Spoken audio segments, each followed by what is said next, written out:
गुड़िया आंगन में चारपाई पर बैठकर पढ़ाई कर रही थी। तभी सुरेश बाहर से घर आया और अपनी बेटी के सामने लड्डू रखते हुए बोला, यह ले बेटा, आज मैं तेरे लिए लड्डू लाया हूँ। लड्डू देखकर गुड़िया का मन खिल उठा। वह अपने पापा से गले लगते हुए बोली, आप बहुत अच्छे हो पापा, आप मुझसे कितना प्यार करते हो। थोड़ी ही दूरी पर रसोई में चूल्हे के पास बैठी हुई मंजू की आंखें लाल हो गई। उसकी आंखों में मोटे मोटे आंसू आ गए। गुड़िया ने जब पलटकर अपनी माँ की तरफ देखा तो उन्हें रोते हुए देखकर पूछने लगी, क्या हुआ माँ, तुम रो क्यों रही हो? तो मंजू बहाना बनाते हुए बोली, कुछ नहीं बेटी, वो मेरी आंखों में धूल चला गया था।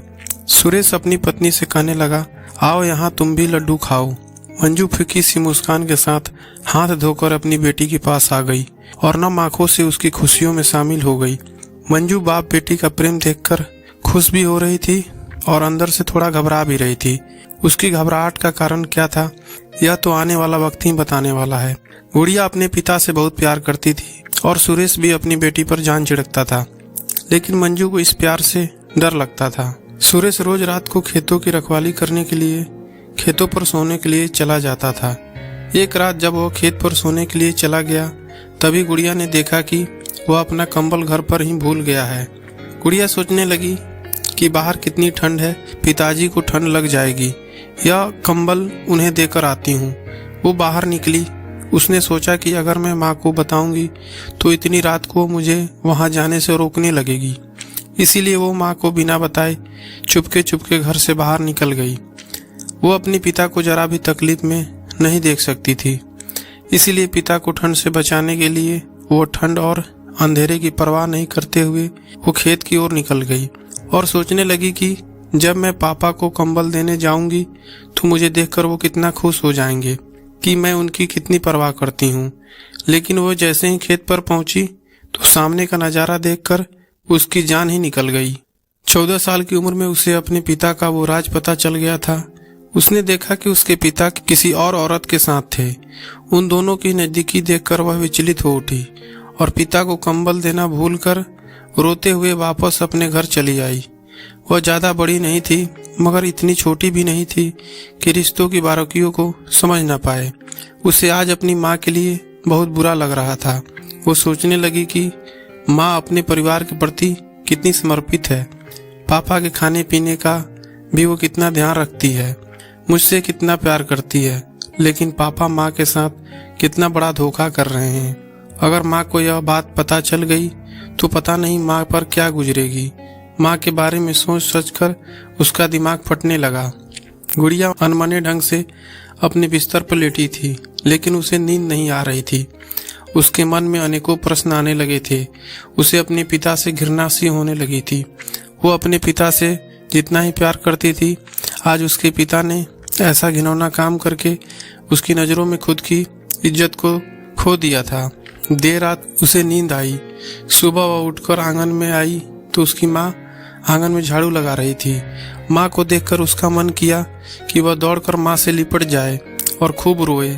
वो आज तक अपनी सारी परेशानियाँ माँ को बताती आई थी, लेकिन यह बात वह माँ को कैसे बताए, उसे समझ नहीं आ रहा था। उसे डर लग रहा था कि यह सच्चाई जानकर उसकी माँ का दिल टूट जाएगा। तभी उसने देखा कि उसके पापा खेत से वापस आ गए। माँ ने बिना कुछ कहे उनके हाथ पैर धोने के लिए कुएं से पानी भरकर एक बाल्टी पानी कुएं पर रख दिया। उसी एक पल में गुड़िया की आंखों में भी आंसू भर आए।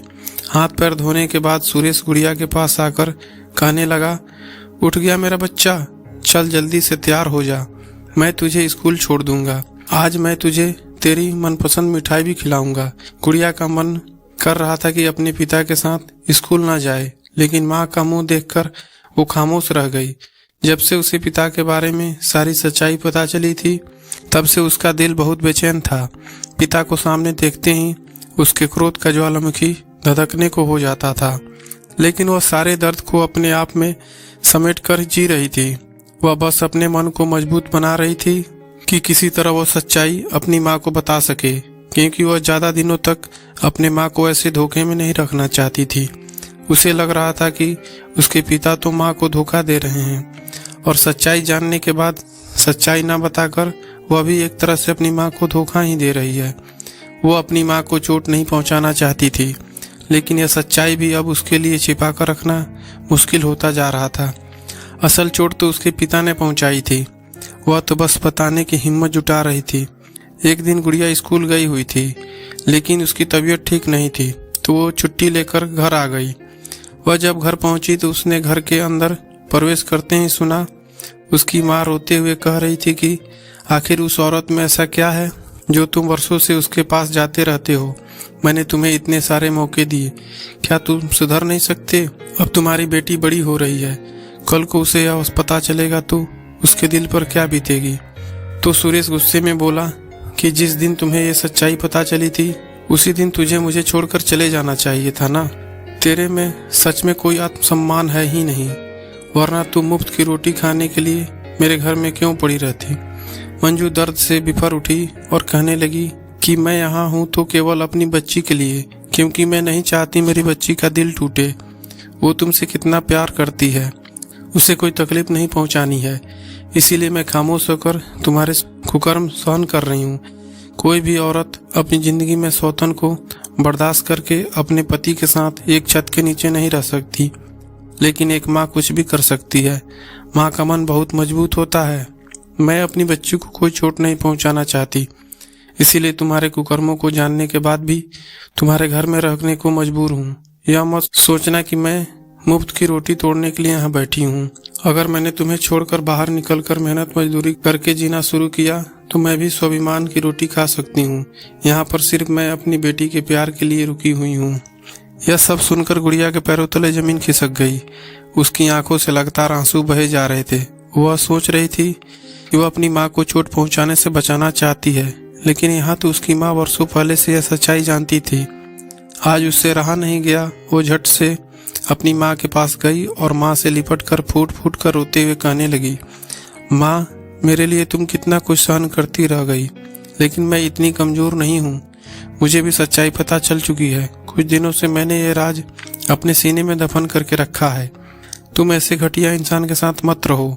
मुझे अब ऐसे इंसान को अपना पिता कहते हुए भी शर्म आती है। तुम मेरे कारण मजबूर थी ना, मैं आज तुम्हें इस मजबूरी से आज़ाद करती हूँ। चलो हम दोनों ऐसे घटिया इंसान को छोड़कर कहीं दूर चलते हैं। मुझे ऐसे पापा का प्यार नहीं चाहिए। सुरेश अपनी बेटी से बहुत प्यार करता था और आज बेटी की आंखों में खुद के लिए नफरत देखकर वो सहम गया। मंजू रोते हुए अपनी बेटी के माथे को चूम लिया।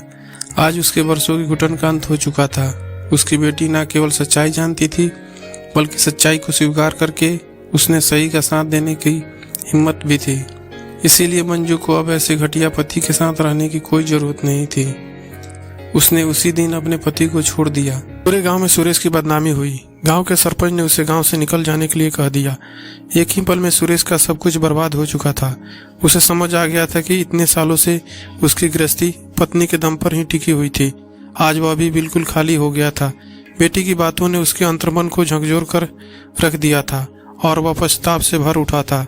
जब तक इंसान के भीतर एक शैतान बैठा रहता है, तब तक उसे गलत कार्य करने पर कोई पछतावा नहीं होता है, लेकिन जब उसे अपनी गलती का एहसास होता है, उस दिन उसके पास जिंदगी भर पछताने के अलावा कोई चारा नहीं रह जाता है। सुरेश को भी अपनी गलती का एहसास हो चुका था, लेकिन बहुत देर से। अब ना तो उसकी पत्नी लौटकर वापस आने वाली थी और ना उसकी बेटी। अब उसे आजीवन अपने ही द्वारा खुद को दिए गए वनवास में जीना था। तो दोस्तों, आपको क्या लगता है, क्या गुड़िया ने अपने पिता के खिलाफ जो फैसला लिया था वह सही था? कमेंट करके हमें आप जरूर बताना।